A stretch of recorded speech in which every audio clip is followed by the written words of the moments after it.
March 2025 வரைக்கும் 4ஆம் இடத்துல இருந்து வந்த சனி 5ஆம் இடத்துக்கு போறார்.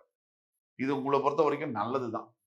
ஏன்னா 5ஆம் இடத்துக்கு போகக்கூடிய சனியினால பெரிய அளவுல பாதிப்பு. குழந்தைகளுடைய உடல்நலத்துல மட்டும் கவனம் இருக்கணும். ஆனால் பெரிய பாதிப்பு இருக்காது. 4ஆம் இடத்துல இருந்த வரைக்கும் அவர் குடுத்த கொடச்சல் அளவே இல்லாதது. அர்த்தாஷ்டம சனியா. இப்ப 5ஆம் இடத்துக்கு போனதுனால ஓரளவுக்கு நல்ல டிஃபரன்ஸ் தான் இருக்கும். அதே மாரி மற்ற கிரகங்கள் ராகு, கேது, குருவுடைய நிலைமையெல்லாம் எடுத்து பார்க்கும்போது, குரு உங்களுக்கு 8ஆம் இடத்திலிருந்து 9ஆம் இடத்துக்கு அதிசாரம் பெற்று டிசம்பர் 3ஆம் தேதி வரைக்கும் சஞ்சரிக்கிறார்.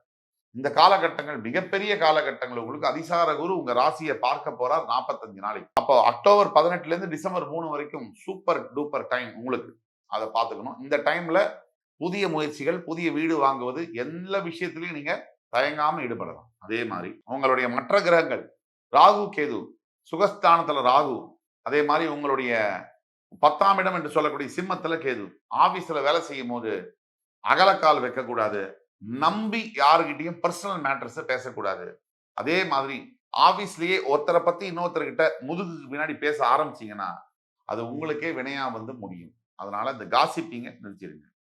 இதெல்லாம் நீங்க கவனமா இருக்க வேண்டிய இடங்கள். அடுத்து வரக்கூடிய 1 1/2 2 வருஷத்துக்குள்ள.